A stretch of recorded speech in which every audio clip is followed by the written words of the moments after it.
Bom dia, boa tarde ou boa noite, segundão. Antes de começar a falar com vocês efetivamente sobre a aula, eu queria ressaltar as coisas que foram ditas no vídeo da Maíra, falando sobre rotina de estudos, essas coisas. Estamos recebendo pouquíssimas atividades. Estamos não, né? Eu sei que eu estou recebendo pouquíssimas atividades. Seria muito bom se vocês começassem a fazer as atividades, se organizassem, fizessem uma lista dos professores e que atividades tem que entregar. A partir de agora, independente de ter aula no centro de mídias ou não, tanto de artes quanto de PV, eu vou enviar roteiro e vídeos, algumas vezes vídeos, para vocês acompanharem do mesmo jeito, né? Foi solicitado que fizéssemos isso e acho importante, para vocês também não perderem o ritmo. Então vai dobrar o número de atividades, gente. Vamos lá, vamos se mexer, né? Hoje a gente vai falar um pouco da habilidade que a gente já estava trabalhando na escola, no começo do ano. Eu vou pedir que vocês dêem um pause no vídeo e vá pegar o seu diário, porque a avaliação dessa aula, que vocês vão ter que me mandar pelo e-mail, é as anotações no diário de vivência. Aí eu dei um tempinho achando que é para vocês darem o pause aí, mas nem precisa, né? Hoje a gente vai falar um pouco sobre mediação cultural novamente, abertura de possíveis canais de interação comunicativa e de diálogo entre o público e as artes visuais, música, teatro ou a dança. Essas habilidades, se você tiver no blog ou no YouTube, tanto faz, elas estão descritas aqui embaixo. Essa é a habilidade que a gente vai trabalhar, certo? E a gente vai falar especificamente de espaços expositivos, modos de expor arte, salão de arte, bienal e as feiras de arte. A gente vai falar o que são esses espaços e como eles funcionam para as diversas linguagens artísticas. Lembrando as linguagens artísticas: dança, música, teatro e artes visuais. As que a gente estuda na escola, fora literatura e arquitetura, que também são linguagens artísticas que estão fora dessa caixinha, né? Acho estranho ficar colocando tudo em caixinha assim. Então vamos lá. Vamos começar falando aí da atividade anterior, mediação cultural. O que é uma mediação cultural? Vamos imaginar que a gente vai numa exposição, numa bienal, e vocês começam a olhar aquelas obras todas muito confusas, muito complicadas, e vocês não entendem nada daquela obra. O que a gente faz? O mediador cultural. O mediador é como se fosse um guia. Ele vai lá e vai falar: olha, esse artista era assim, ele pensava nesse sentido. Ele não vai te falar o que aquela obra de arte significa, mas ele vai te dar um contexto para que você consiga construir o seu entendimento, até que uma hora você não vai precisar mais do mediador. Você vai ter algum conhecimento prévio, você já vai saber mais ou menos alguns caminhos que os artistas gostam de seguir, e aí você vai, direto ao ponto, você já vai conseguir fazer isso sozinho. A mediação cultural serve para isso. E ela acaba formando público, que é também da atividade anterior que eu pedi para vocês. O que é uma formação de público? A gente sabe que no Brasil existe uma cultura de não ir a espaços, né? Você pergunta para vocês mesmos, né? Quantas vezes você foi no teatro? Você já foi numa bienal? Com a escola, sabe? Dificilmente vocês vão por conta própria. Que é uma cultura que, por exemplo, na Europa é bem diferente. Por exemplo, as peças de teatro na Europa, elas são mais ou menos umas 6, 7 horas da tarde e noite, né? Considerando que em alguns países anoitece de verdade umas 9 horas. E aí é tipo um encontro, né? As pessoas vão assistir aquela peça de teatro, ver aquela coisa, e depois elas vão jantar logo em seguida. Por isso, nesse horário, começa umas 6, acaba umas 8. E aí as pessoas vão jantar, vão sair, vão para os bares. É uma coisa que faz parte um pouco mais da vida das pessoas do que aqui.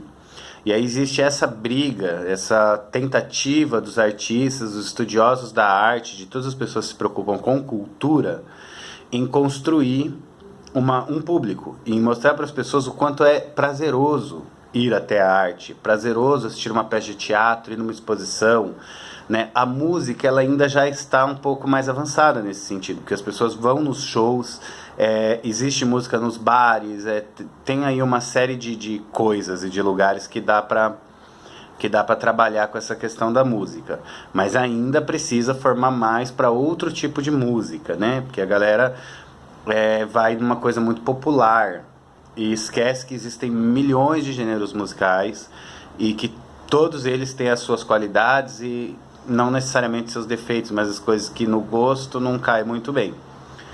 Então a formação de público é para você formar um público. Por isso é importante ter iniciativa, por exemplo, na periferia. Quando eu levei a peça de teatro para a escola, uma das tentativas é formação de público. Vocês verem como é prazeroso assistir uma peça de teatro, por mais doidinha e contemporânea que ela seja, e vocês continuem indo ao teatro depois. Isso é uma formação de público. Então espero que vocês estejam anotando, dá um pause ou volta. O bom da aula gravada, eu prefiro ver vocês, estou morrendo de saudade de vocês. Mas o bom da aula gravada é que vocês podem voltar, né, para pegar as informações. As artes visuais, elas normalmente são colocadas em salão de arte, bienal ou galeria. Um salão de arte é um salão, um lugar grande, onde são colocadas as obras de arte numa determinada ordem, para que as pessoas vejam, né? Existem vários salões de arte, aqui em São Paulo tem vários. Quando a gente fala de museu, por exemplo, Museu da Imagem e do Som, ele é um salão de arte. Ah, mas ele é um museu. Sim, ele é um museu e um salão de arte, porque uma coisa não invalida a outra, né? A Bienal, bi significa 2, né? A gente fala lá quando o Brasil ganha 2 vezes a Copa do Mundo, ele é bicampeão, né? Bi significa 2. Bienal é um tipo de evento muito grande que acontece de 2 em 2 anos. Aqui em São Paulo, as bienais são no Ibirapuera. Iria ter uma bienal esse ano, foi cancelada por conta do coronavírus, mas ela sempre acontece de 2 em 2 anos e traz os maiores artistas em ascensão do mundo para a Bienal. Então é um salão de arte triplicado de tamanho. E as galerias de arte normalmente são particulares, que são lugares para venda especificamente. O cara faz um quadro e coloca lá no salão, na galeria, para que as pessoas apreciem e comprem ou não esse quadro para colocar na sua sala, na sua casa, seja lá como for. Já quando a gente está falando de música, a gente vai ter bares, casa de orquestras, teatros e salões musicais, entre outras coisas. O bar todo mundo sabe, você vai lá no barzinho, tá lá um cara tocando um violãozinho e tal, né, uma coisa mais de música de fundo, de entretenimento. As casas de orquestra, elas são... Em São Paulo tem a Sala São Paulo, que inclusive é uma das mais modernas do mundo, porque de acordo com o número de músicos, como se fosse um teatro, mas ele é específico para música. Então ele tem um formato de teto, para que quando os músicos toquem sem microfone, o som bata nesse teto e faça uma ressonância para as pessoas. Na Sala São Paulo, aqui, né, lá em São Paulo, na região ali da Luz, o teto, eles conseguem mudar o formato do teto, tem um sistema para mudar o formato, porque se tiver 3 músicos no palco, o formato do teto tem que ser 1, para melhorar o som para a plateia. Se for uma orquestra com 100 pessoas, aí você tem outro formato de teto, então o formato do teto vai se alterando, que é uma grande coisa, assim, uma modernidade muito interessante. Tem os teatros comuns e os salões musicais. Salão musical é mais para as pessoas que gostam muito de música, entender quais são as novas tendências e instrumentos e tal. Tem uma banda que inclusive está no Spotify, Deezer, etc., que chama Okiah, O-K-I-A-H, que eles são só 3 pessoas e parece uma banda completa porque eles usam recursos digitais, eles usam uma bateria digital, umas coisas que são gravadas, que é também interessante esse uso da tecnologia para construir uma banda só com 3 pessoas. Né, uma banda que parece um som muito mais preenchido, muito maior. Quem tiver curiosidade, é interessante. O-K-I-A-H, Okiah, ok? E a dança e o teatro, eles estão dentro de uma caixinha, né? Eu não gosto das caixinhas, mas eles estão dentro de uma caixinha que a gente vai chamar de artes cênicas, artes de cena. E os lugares de apresentação são os mesmos, então eu vou falar de tudo de uma vez. Tem dança de rua e teatro de rua, que acontece na rua, que é mais encaixado dentro da questão da intervenção artística, menos encaixado nesses espaços positivos. Por quê? Porque normalmente na rua as pessoas não foram lá para assistir. Mas existem situações que sim, que é marcado lá. Por exemplo, no Parque do Ibirapuera, de novo, o Parque do Ibirapuera, já falei dele, tem um encontro, antes da pandemia tinha pelo menos, um encontro de b-boys, de meninos e meninas que dançam uma dança de rua, que é bem legal, de 15 em 15 dias. Então, de 15 em 15 dias essa galera tá lá, e aí já tem gente que vai lá para assisti-los, já sabe-se que isso vai rolar, e aí as pessoas vão lá para assistir. Tem dança e teatro em teatro, obviamente, nos espaços chamados de teatro. Tem pequenos e grandes centros culturais também que tem teatro. Eu já assisti uma peça chamada O Hamlet, da Companhia Arte Humus, que era apresentada dentro de uma casa na comunidade do Heliópolis, ali em São Paulo. Eles transformaram essa casa, alugaram essa casa, transformaram essa casa num pequeno centro cultural para apresentação dessa peça. Tem 3 peças super emblemáticas, e isso é importante para quem está anotando, de uma companhia de teatro chamada Teatro da Vertigem. Os caras são incríveis. E eles fizeram 3 peças, que é o Paraíso Perdido, Apocalipse 1:11 e a outra eu não vou lembrar. Mas eu pego ali, eu tenho um livro, eu pego para mostrar para vocês. Eles montaram a peça de teatro para ser apresentadas em locais alternativos. Então, a primeira peça é numa igreja, que é o Paraíso Perdido. A segunda peça é num hospital, ali numa rua de trás da Avenida Paulista. E a terceira peça foi no presídio do Hipódromo, que fica ali no Brás, mas começou a ser ensaiado no Carandiru. Que a ideia é que esse espaço fale junto com a peça, tenha o discurso junto com a peça. Então, para o teatro, hoje em dia, às vezes o local de apresentação é muito importante, tá? Acho que por hoje é isso. Eu quero que vocês façam todas as anotações no diário. Quem conseguir fazer um mapa conceitual, seria lindo. E aí vocês me mandam pelo e-mail com o nome, número e série. Eu só vou pegar o livro ali para mostrar para vocês, dar um pause aqui. Pronto, voltei. Fui ali pegar o livro, estava bem ali. Esse livro aqui é um livro bem raro, que é a trilogia bíblica do Teatro da Vertigem, que são essas 3 peças que eu falei. A capa dele é assim, e não sei se dá para reparar na câmera, mas ele não é quadrado o livro, ele é torto, porque é do Teatro da Vertigem, né? Então até aqui é escrito torto, se vocês repararem bem. É bem interessante esse livro. Esse livro aqui tem as peças e as fotos das peças dentro dos lugares. Deixa eu já pegar aqui para falar para vocês o nome das peças.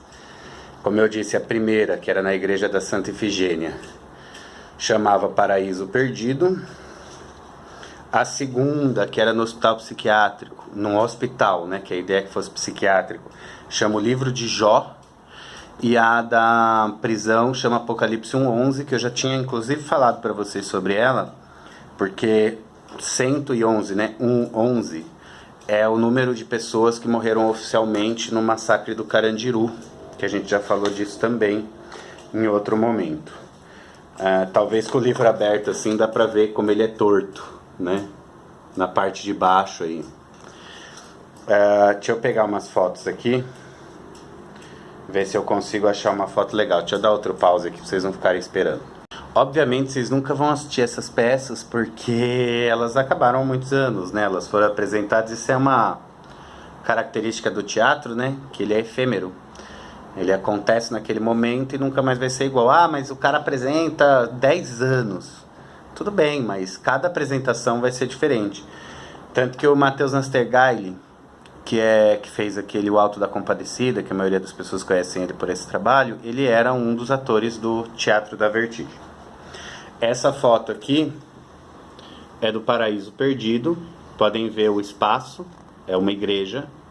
Foi uma briga para conseguir apresentar nessa igreja, porque obviamente a peça não é religiosa, né? Ela na verdade fala das questões de como a religião pode ou não manipular as pessoas, mas isso não é importante para a gente conceitualmente. Essa aqui é meio estranho, ele está nu mesmo, mas vocês não vão ver nada demais.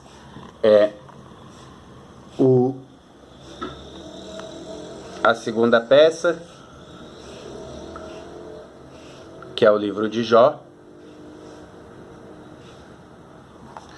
E esta aqui é uma foto do Apocalipse 1:11 dentro do presídio. Então percebam os espaços.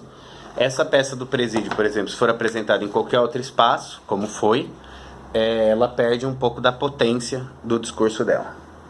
Acho que por hoje é isso. Toda semana agora a gente vai ter uma aulinha pelo YouTube, tendo aula no Centro de Mídias ou não. Na verdade, se tiver aula no Centro de Mídias, pode ser que a gente fique só com a aula do Centro de Mídias e eu mande só o complemento. Se não tiver aula no Centro de Mídias, eu vou mandar sim para vocês. Espero que vocês consigam acompanhar. Dúvidas, sugestões, qualquer coisa pode mandar no meu PV em horário comercial, por favor, que eu também tenho o direito de descanso. Se cuidem, estou com saudades, usem máscara, tomem cuidado com o coronavírus.